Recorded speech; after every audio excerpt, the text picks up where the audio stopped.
বসন্ত মানেই রঙের খেলা, কিন্তু এই বসন্তের জন্য আমাদের অপেক্ষা করতে হয়। ঠিক যেমন জীবনের ঋতুচক্র, নানা রঙের পর অনেক রং পেরিয়ে এসে আমরা কিন্তু বসন্তের রঙে ফুল ফুটতে দেখি। আমাদের জীবনটাও তো তাই। দুঃখ, হর্ষ, বিষাদ এই সমস্ত রঙের পরে আমরা আবার নিজেদের জীবনে বসন্তকে নিয়ে আসবার চেষ্টা করি। দর্শক বন্ধুরা নমস্কার, আমি পারমিতা। নিউজ লাইভ বাংলা নিবেদিত জীবন যোদ্ধার আরও একটি পর্বে আপনাদের সকলকে স্বাগত জানাচ্ছি। আপনারা জানেন প্রতি পর্বে আমাদের একজন বিশেষ অতিথি থাকেন, যাদের জীবনের সত্যি আমরা আপনাদের কাছে তুলে ধরবার চেষ্টা করি এবং সেখান থেকে কিছু কোনো রকমভাবে অনুপ্রাণিত হবার চেষ্টা করি। আমাদের আজকের অতিথিও সেরকমই একজন বিশেষ। আপনাদের সঙ্গে এক্ষুনি পরিচয় করিয়ে দেব। আমাদের সঙ্গে আজকে রয়েছেন বিশেষ অতিথি, খুব ভালো মানুষ, শ্রীমতী সোমা মুখোপাধ্যায়। সোমাদির সঙ্গে আলাপ করিয়ে দিচ্ছি আপনাদের সকলের সঙ্গে। নমস্কার সোমাদি। নমস্কার, স্বাগত তোমাকে জীবন যোদ্ধার এই মঞ্চে। সোমাদি, আজকে কিন্তু তুমি একজন সঙ্গীত শিল্পী হিসেবে নয়, আমাদের এখানে আমন্ত্রিত একজন জীবন যোদ্ধা হিসেবে। এই অনুভবটা কেমন তোমার কাছে? এটাও একটা, এই যে জীবন যোদ্ধা বলছো না, আমি যেমন গানে আছি, তাই গান থেকেও যে আজকে এখানে এসেছি এটাও একটা ব্যতিক্রম জায়গা। তো ভালো লেগেছে। সব কিছুই জীবনে করতে হয়, নিতে হয়। আমি খুব ভালোবাসি সব কিছু নিয়ে চলতে। তো সেটাও এরকম একটা। আজকে আমরা চাইবো তোমার যুদ্ধের কিছু গল্প, গল্প নয় সত্যি, সেই সত্যিগুলি দর্শকদের কাছে তুলে ধরতে। নিশ্চয়ই। এবং তুমি তার জন্য সময় দিয়েছো, অনেক অনেক ধন্যবাদ। একটু তোমার শুরুর জীবনের দিকে যদি ফিরে যাই, সময়টা 1997। তুমি তখন 21 বছর, একদম তরুণী যাকে বলা চলে। সেই সময়ে তুমি বিবাহ সূত্রে আবদ্ধ হলে এবং কলকাতা শহর থেকে তুমি চলে এলে আসামের এই গুয়াহাটি শহরে। তো এই শহর তোমাকে কি করে আহ্বান করলো, কি মনে হয় তোমার? এখন তো খুবই ভালো লাগে, এত বছর হয়ে গেছে। যখন প্রথম এসেছিলাম একটু তো দুঃখ লাগেই, এক তো মা বাবাকে ছেড়ে আসা, এত দূর, চাইলেও আমি যেতে পারবো না বা দেখতে পারবো না, যেতে পারাটা সম্ভব ছিল না। তার মধ্যে আমি যেখানে গিয়েছিলাম, মানে বিয়ের পরে যেখানে ছিলাম আর কি, আমাদের IUCL ক্যাম্পাসে, সেখানে 3 দিকে পাহাড়, একদিকে ব্রহ্মপুত্র, প্রকৃতি খুবই সুন্দর, সব কিছুই সুন্দর। কিন্তু মেন আমার অসুবিধাটা হয়েছিল ভাষা অন্তরায়, কারণ অসমীয়া ভাষাটা, বাঙালি পরিমণ্ডল থেকে অসমীয়া সংস্কৃতি এবং অসমীয়া ভাষা। শুধু আমি ভাবতাম যে কোথায় কে বাঙালি আছে, দুটো বাংলা কথা বলবো। বাড়ির লোকরাও যদি বলতো, কিন্তু কলকাতার বাংলা আর আসামের যারা বাংলা বলে তাদের মধ্যে অনেক পার্থক্য থাকে। তো যাই হোক, বাড়ির লোকগুলো তো আছেই, বাড়ির লোকেরা তো সবাই বলছেন, আশেপাশের কয়েকজন বাংলা। কিন্তু আমি খুব কেঁদেছি প্রথম যে এই আমি কোথায় এলাম। আর ভীষণ নির্জন কিন্তু খুব শান্ত পরিবেশ যেখানে আমি থাকতাম। কলকাতা যতই হোক একটু কোলাহল, বা আমরা চট করে বেরোলে একটা গাড়ি পাই, সেখানে সেটা পেতাম না, শুধু IUCL এর বাস আর সারাদিন বাদে একটা বাস। তো এইগুলো আমার ভালো লাগতো না, একটা গণ্ডি তৈরি হয়ে গেছিল। আর কোথাও যে যাবো ভাষাটাই তো বুঝতাম না। তো তখন আমি ভাবলাম যে না, বিয়ে যখন হয়েছে এখানে তো থাকতে হবে, তাহলে ভাষাটা শিখি, অসমিয়াটা। আর হিন্দিটাও যদিও বা বলতাম, কিন্তু সেটা বাংলা বেশি আসতো, কারণ আমাদের বেঙ্গলে পাঠ্য বইতে আমাদের সংস্কৃত ছিল, হিন্দিটা ছিল না। তো ওই সংস্কৃতের যে জ্ঞানটা যেটুকু আমি পড়েছি, সেইটা দিয়ে আমি হিন্দি কথাবার্তা বলা একটু একটু শুরু করলাম।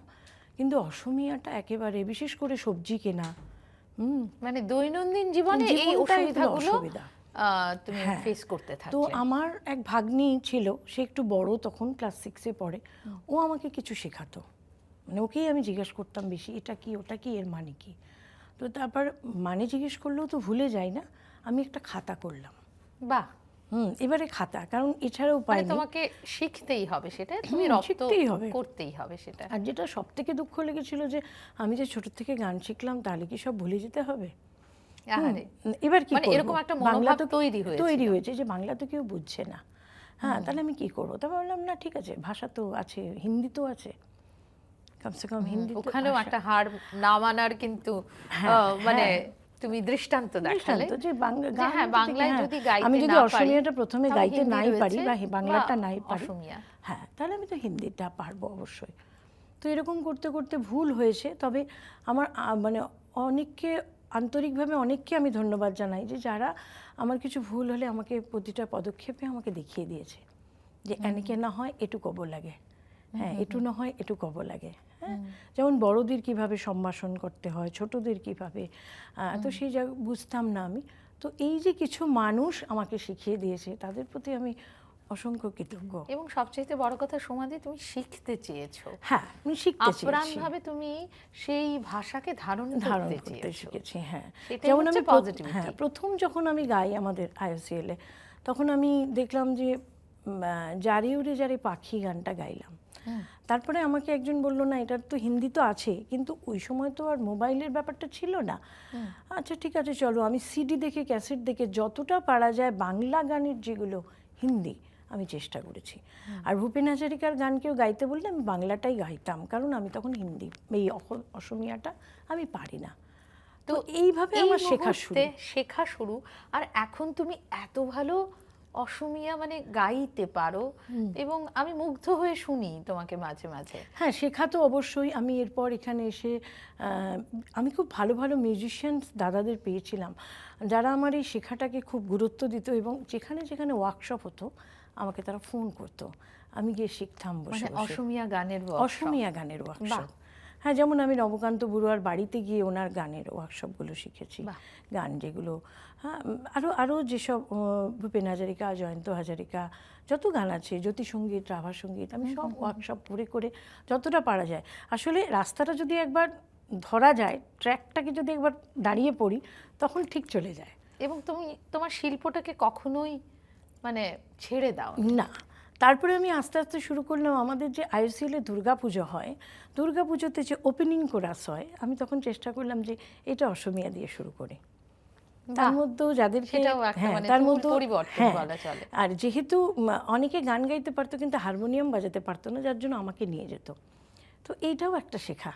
এই যে ছোট্ট ছোট্ট করে পায়ে পায়ে তুমি অসমীয়াকে ধারণ করলে, একজন বাঙালি বধূ হয়ে তাকে গ্রহণ করলে, এটাই তো ভালোবাসা। এটাই ভালোবাসা। এবং ভালোবাসা থাকলে আমার মনে হয় সবকিছু হয়। এমনকি আমি মেখলাও পড়তে জানতাম না, আমাকে মেখলা পড়াও শিখিয়ে দিয়েছে, বা আমি না ভালো করে পড়তে পারলে তারা আমাকে পড়িয়েও দিয়েছে।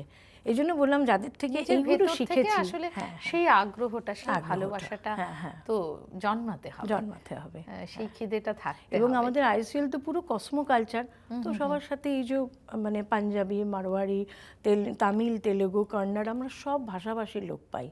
এই যে সবার থেকে, হয়তো সব ভাষা বলতে না পারলেও হিন্দিটা তো পারি, এই যে সবার সাথে মিলাপ্রীতি করে থাকা, তাদের বিভিন্ন অকেশনে যাওয়া, ভীষণ ভীষণ ভালো লাগা। তো সমাধি, এই একটা পর্ব, মানে এখানে তুমি উত্তীর্ণ হয়ে গেলে, এই যুদ্ধগুলো তুমি পাশ করে বেরিয়ে গেছো, এবং সেই সঙ্গে সঙ্গে দুকলি যদি একটু অসমীয়া গান হয়ে যায়, আমরা একটু দর্শক বন্ধুদের বলতে চাই যে কতটা ভালো তুমি অসমীয়া গান মানে নিজে নিজে তুমি রপ্ত করে নিয়েছো। দুকলি একটু শুনতে চাইবো। এই গানটা জানো, বাংলা আছে, লতা মঙ্গেশকরজি গিয়েছেন, হয়তো অনেকে জানি, আবার অনেকে জানি না। অসমীয়াটা আবার আশা ভোসলে গিয়েছেন। আচ্ছা, ঠিক আছে। ভালকে পুনো সোয়াইবার কোয়াসুন সিনিব পারি সানি, মোর দুসকুত চকু রাখি কোয়া মনৰ বিনা বাজিছেনে, ভালকে পুনৰ চোৱাইবাৰ কোৱাচোন চিনিব পাৰিছানি। ভীষণ ভীষণ ভীষণ সুন্দর, মন ছুঁয়ে গেল। কিন্তু এই মুহূর্তে আমাদের নিয়ে নিতে হবে একটা ছোট্ট বিরতি। দর্শক বন্ধুরা কোথাও চলে যাবেন না, একটা বিরতির পরে আবারও ফিরে আসছি। আমাদের কিন্তু অনেক কিছু বলার রয়ে গেছে, সঙ্গে থাকুন।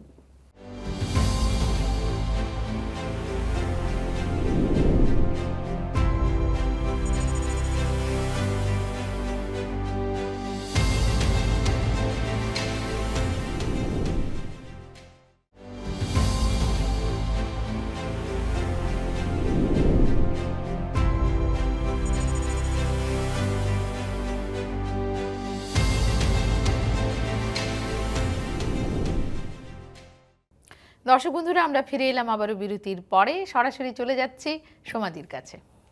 সমাধি, বলো। ইতিমধ্যে তুমি অনেক অনেক ঝড়ের সঙ্গে মোকাবিলা করেছো, এবং এই মুহূর্তে তুমি কোন ঝড়টাকে উল্লেখ করতে চাইবে যেটা তোমাকে ভীষণভাবে নাড়িয়ে দিয়েছিল? সেটা 2017 সালে যখন খুব আমার বেশি দিন আগের কথা নয়। যখন আমার হাজব্যান্ডের ক্যান্সার ধরা পড়ে। ক্যান্সার? তো তখন আমার মেয়ে মাত্র ক্লাস 10-এ উঠেছে, ছেলে ক্লাস 5-এ। মানে ভাবতেই পারিনি আমি মানুষটাকে যে হতে পারে এরকম, এই মানুষটার। কি করে বুঝতে পারলে, মানে সেটা সাডেনলি হঠাৎ ধরা সাডেনলি পড়লো? হঠাৎ, আমার হাজব্যান্ড খুব ভালো প্লেয়ার, ফুটবল খেলে ভালো। তো এরকম অফিসে কিছু টুর্নামেন্ট ছিল ফুটবলের। তো ঠিক তার 2 দিন পর থেকে পা ব্যথা শুরু হয়। জাস্ট বাঁ পাটা খুব ব্যথা শুরু হয়, যন্ত্রণা, মানে যন্ত্রণা, অসহ্য যন্ত্রণা। তা আমরা ভেবেছি হয়তো খেলেছে, তো পড়ে গেছে, কিছু কোনো নার্ভে চোট? লেগেছে। হ্যাঁ, চোট থেকে হয়েছে। তো যাই হোক, অনেক ডাক্তার দেখানো হলো, নার্ভের ওষুধ এটি সব হলো, কিন্তু কমে না। এমনকি ব্যথার ইঞ্জেকশন দেবার পরও 1 ঘন্টা পরে আবার ব্যথা। তো এটা তো ঠিক নয়। তো আমরা বিভিন্ন রকম ডাক্তার দেখানোর পরে যখন আমরা হায়াত হসপিটালে গিয়ে দেখালাম, তো ওখানে একজন ডাক্তার দেখে বললেন যে হয় টিবি হয়েছে, নাহলে ক্যান্সার হয়েছে। আমি তো অবাক হয়ে গেলাম যে এই দুটো কি করে সম্ভব।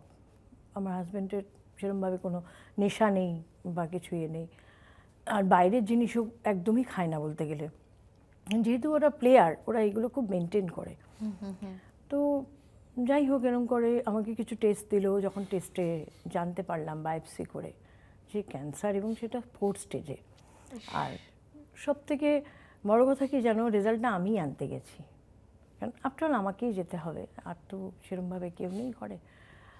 এই পরিস্থিতিটা তুমি মানে কি করে ট্যাকেল মানে করলে? আমি তো ভাবছি যে আমি বাড়ি ফিরবো কী করে, মানে বাড়ি ফিরে গিয়ে কী বলবো।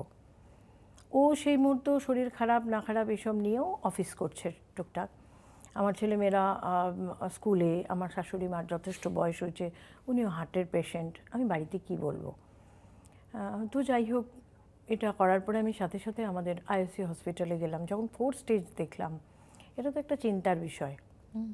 এবং মানুষটা রোগা হয়ে গেছে, কালো হয়ে গেছে, এরকম কদিনের মধ্যেই যেন মনে হচ্ছে কত ঝড় ওর উপর দিয়ে বয়ে গেছে। তো যাই হোক, আমি মন শক্ত করলাম, নিজেকেই নিজে বোঝালাম যে মেডিকেল এখন অনেক উন্নত হয়েছে। তো আমি আমার আইএসসির যে মেডিকেল জিএম, ওনার সাথে কথা বললাম। উনি যথেষ্ট আমাকে সাহায্য করেছেন, কোথায় গেলে আমি কি করব। দেখো, টাকা পয়সা হয়তো দেবে, কিন্তু মানুষটাকেও তো ফিরিয়ে আনতে হবে, আমাকেও তো এবং চলতে সেই হবে। সময় যে একটা মানসিক শক্তির দরকার পড়ে, আমি তো নিজে এবং বুঝতে তুমি পারছি না তখন সেখানে কাণ্ডারি হয়ে দাঁড়াচ্ছ। যে কতটা সময় আমি পাবো, আমি পাচ্ছি। কারণ কি, তার সেটা পেট সিটি স্ক্যান না হলেও কিছু বোঝা যায় না, মানে সেটা যাই হোক, কিন্তু বুঝতে পেরেছি স্টেজ 4। তো যাই হোক, আমি কলকাতা অ্যাপেলোতে নিয়ে গেলাম এবং ভীষণ ভালো একজন ডাক্তারের আন্ডারে পড়লাম। পরপর আমার 20 দিন অন্তর অন্তর কেমো চললো, কলকাতা গুয়াহাটি। এবার সববার ধরো একই সময় হয় না, কারণ কখনো WBC কম হয়, RBC কম হয়, তার জন্য আবার তাকে আরও এক্সট্রা রাখো, তবেই তো কেমো দেবে। কেমো দিলেই তো হয় না। এবং কেমোটা যখন যায়, পেশেন্টের খুব কষ্ট হয়। এবং তুমি জানো না, কষ্ট আমারও হয়েছে, আমি বুঝতে পারছি সেই মানুষটার চোখ থেকে জল পড়ে যাচ্ছে, কিন্তু আমি তখনও হেসে হেসে রয়েছি, না কিছু হয়নি, ঠিক আছে। আমি মানে তুমি পুরোপুরি সাপোর্ট সিস্টেম, লাইফ সিস্টেম হয়ে ভগবানকে আমি মানে ভরসা করেছি অবশ্যই। সে ছাড়া তো আর কোনো উপায় নেই। মা কামাখ্যা অবশ্যই। আর আমি তো রামকৃষ্ণ মিশনের দীক্ষিত, সে ঠাকুর মাকে স্মরণ করে আমি শুধু গেছি। আমার শ্বশুরবাড়ির লোক তো অবশ্যই, আমি আমার শাশুড়িকে কোনোদিনও জানতে দিইনি, সে মৃত্যু পর্যন্তও জানতে পারিনি। সে শুধু ভেবেছিল কিছু একটা হয়েছে, ওই নার্ভেরই কিছু, অত বুঝতে পারতো না। কিন্তু আমাকে জিজ্ঞেস করতো যে চুল কেন চলে গেল, চোখের পাতা কেন চলে গেল, এটা ওনার প্রশ্ন। হ্যাঁ, তাই বলতাম না, চেঞ্জগুলো দেবার পরে যেটা হয়, খুব মানে পরিচিত মানুষটা যে ধীরে ধীরে হঠাৎ করে পাল্টে যায়। আর সবথেকে বড় কথা, অনেক লোক আসছে দেখতে, এবং আমার হাজবেন্ডকে সকলে খুব ভালোবাসে, ভীষণ শান্ত নিরীহ এবং সবার সাথে মেশা, এবং সদা এই ল্যাপি। সবকিছু আমার মনে হচ্ছে ঝড়টা বেশিরভাগ যিনি অসুস্থ তিনি তো ঠিক আছে, তুমি তো তার পরিচর্যা হ্যাঁ, করছো, তার পরিচর্যা করছি। কিন্তু তোমাকে কতটা শক্ত থাকতে হচ্ছে। এবার দেখো তার মধ্যেও আর একটা ঘটনা হয়েছে কি, কেউ বা কারা মানে ভুল শোনায় হবে, মানে খবর দিয়েছে যে কাজল মুখার্জি আর নেই। এটাও একটা বিরাট ব্যাপার। তখন আমার হাজবেন্ডের কেমো চলছে, আমি ওপর নিচ অ্যাপেলোর করছি, পর পর ফোন আসছে আমার কাছে, কেমন আছে কেমন আছে কেমন আছে। তখন আমার একটা সন্দেহ হলো, আমি বলি, কেন? তখন ওর কিছু বন্ধু যারা ভীষণ ভালোবাসে, ওরা বলছে না আমরা ভাত খেতে পারিনি দুপুরে, জানো তোমায় এবার সত্যি কথা বলি এই হয়েছে। এটা তো মারাত্মক, আরো আরো বেশি ভয়ের শকিং ব্যাপার। এমনকি আমার আইওসির যিনি অ্যাডিশনাল ডাইরেক্টর ছিলেন বরপূজারী স্যার, উনি এতটা হেল্প করেছেন। একজন অ্যাডিশনাল ডাইরেক্টর আইওসির, উনি যে পার্সোনালি আমার খবর নিয়ে আমাকে জিজ্ঞাসা করেছেন উনি কেমন আছেন। তো এটাও আমার কাছে অনেক বড়, এই যে কিছু মানুষ সঙ্গে থাকা, এটা বড়। আর সব থেকে আমাদের পাড়ায় যারা যাদেরকে খুড়ি বলে ডাকি, আমার শাশুড়ির সমবয়সী যারা, তারা আমার হাজবেন্ডের নাম করে একটা প্রদীপও জ্বেলেছিল, ও মা, যাতে মানে ওরা নাম গান করে তো যাতে ভালো থাকে, সুস্থ হয়ে ওঠে। এবং সেই সময়টা আমার এরকম গেছে যে আমার শাশুড়িও ভীষণ অসুস্থ, মানে আমি একজনকে মানে হসপিটাল থেকে ঘরে রাখি, আর একজনকে নিয়ে আমি কলকাতা চলে যাই। আর সে বছর আমার মেয়েটা ম্যাট্রিক দেবে, মেয়ের দিকে আমি তাকাতেই পারিনি। আমি শুধু মেয়েকে বললাম, বাবা তোমাকে বড় হতে হবে, নিজের পায়ে দাঁড়াতে হবে, এইটুকু। এবার আমার ননদরাও তো আছে, তারাও তো করছে, কিন্তু যতই হোক বাড়ি সেও সমস্ত কিছু হ্যাঁ সমস্ত কিছু, আর সামলে। ছেলেটাও এত ছোট, আর Hats off, hats ছেলেরা off, তো সমাধি। চঞ্চল হয়। মানে সেটা যে তুমি পারলে, আমি দর্শকদের কাছে ওটাই। সেটাই বলতে চাইছি, আমাদের জীবনে এরকম অনেক মুহূর্ত আসে, সামনে এসে দাঁড়ায় এটাই। যখন আমরা হয়তো তখনই পথটা খুঁজে পাই না, কিন্তু সেই সময় আমরা যদি একটু সহমর্মিতার হাত পাই, একটু সহযোগিতার এটাই হাত বলছি। পাই এবং নিজের উপর বিশ্বাস না হারাই, তখন কিন্তু আমাদের সেই পথটা অনেক সুগম হয়ে যায়। এটাই সত্যি তো তাই। সত্যি তাই, অনেক সুগম হয়ে যায়। এবং বিশেষ করে ভালো এত ডাক্তার পেয়েছি, এবং সেখানেই তোমার জয় সমাধি, তুমি দাদাকে আবার ফিরিয়ে আনতে পেরেছো। ওটা তো অনেক বড় কথা। একদম বিশাল তারপরেও বড় যে একটা সে যুদ্ধ চাকরি করেছে, জয় তুমি করেছো, তো সেই জীবন যোদ্ধা হিসেবে তোমাকে মানে একজন আমাদের মায়ের কাছে তার কুর্নিশ। ছেলেকে ফিরিয়ে দিয়েছি, একদম দুজন বাচ্চার কাছে তার বাবা ফিরে এসেছে, এবং ওরও মনের জয়। আমি ওকে আমি বলেছি তুমি মনকে শক্ত করো, এবং ও হসপিটালে বসে বলেছে না আমার দুটো ছোট বাচ্চা আছে, আমাকে একদম, ঠিক হতেই হবে। একদম। আমার মানে তুমি রামকৃষ্ণদেব শক্ত আছে। ছিলে, শক্ত হয়ে তখন পরিবারটাকে আমি যখন আমার পুরোপুরি হাজবেন্ডকে জিজ্ঞেস ধরেছো। করছি তোমার তো খুব কষ্ট হচ্ছে এটা নিতে, আমি বুঝতে পারছি, বলছে না না রামকৃষ্ণদেব আছেন, তুমি চিন্তা করো না, সব ঠিক হয়ে যাবে। এই যে বিশ্বাস, মানুষ তো এবং বিশ্বাসেই spirit। বাঁচে বলো। একদম এটাই কথা। সমাধি, যত শুনছি গায়ে কাঁটা দিচ্ছিল। এবং আজকে তুমি চোখের জল হয়তো চলে এলো, কিন্তু সেই দিনটা তুমি শক্ত ছিলে হ্যাঁ, কিন্তু। আমার আবার এরকম জানো, আমি না ভীষণ কঠিন সময় আমি খুব শক্ত হয়ে যাই, বেরোই না। কারণ আমার বাবাও যখন গত হন, আমরা দুই বোন, বাবার মুখাগ্নি করেছি, তখন কাঁদতে পারিনি। কিন্তু যখন পরে আসলে কাজ জীবন চলে আমাদের গেছে, অনেক তারপরে মানে পর্যায়ক্রমে আমাদের সেই অভিজ্ঞতাগুলোর মধ্যে দিয়ে আমাদের অনেক শক্ত অনেক করে শক্ত দেয়। করে দেয়, সত্যি সেটাই। তাই। আমাদের এই মুহূর্তে সমাধি একটা নিয়ে নিতে হবে ছোট্ট বিরতি। আমরা নিশ্চয়ই। ফিরে এসে আবারও তোমার কথা শুনছি। ঠিক। দর্শক বন্ধুরা চলে যাবেন না কোথাও, সঙ্গে থাকুন। আমরা ফিরে আসছি একটা ছোট্ট বিরতির পরে।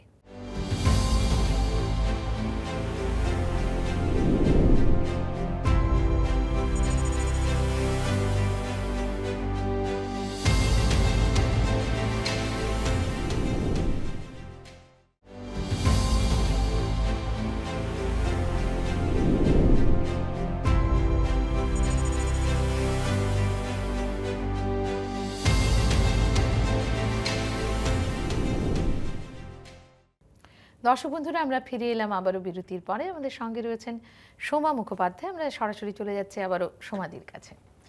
সমাধি, এ তো গেল আমরা শুনলাম দাদার কথা, তুমি নিজেও কিন্তু একটা বিশেষ ডিজিজ নিয়ে এই মুহূর্তে লড়ছো, যেটা খুব কম সংখ্যক মানুষের মধ্যে হয়। সেটা কিভাবে ট্যাকেল করছো একটু যদি আমাদের বলো। এটা এই ডিজিজটার নাম হচ্ছে লুপাস। এটা একটা অটোইমিউন ডিজিজ। বিভিন্ন রকম শরীরে অসুবিধা তো হয়, এক তো সূর্যের রোদ থেকে নিজেকে রাখা, তোমার বাইরে বেরোনো অলমোস্ট প্রায় নিষিদ্ধ, গরম রোদ থাকলে, রোদ থাকলে। আর স্ট্রেস যাতে না নেয়, ডিপ্রেশন যাতে না আসে সেইগুলো। আমার তো ডিপ্রেশন আমি আসতে দিই না, কারণ গান থাকে সঙ্গে সব সময়। একদম, শিল্প তোমাকে এখানে খুব সহায়তা করে। অবশ্যই সহায়তা করে, হ্যাঁ। এটা নিয়ে এত ভাবি না, রোগ নিয়ে ভাবতে নেই কখনো। ওটা আছে, শরীর আর আছে, ওটা তো বাহ্যিক একটা ব্যাপার, তুমি তো হ্যাঁ। ভেতর থেকে অনেক অনেক ভেতর strong। থেকে আমি শক্ত, চলতেই হবে আমাকে। সত্যি ভালো লাগলো। এবারে আমরা একটা খেলায় চলে যাব সমাধি, আচ্ছা, তোমাকে আরো একটু বেশি করে জানার জন্য। তাহলে সমাধি, সরাসরি চলে যাচ্ছে র্যাপিড ফায়ারে। আচ্ছা।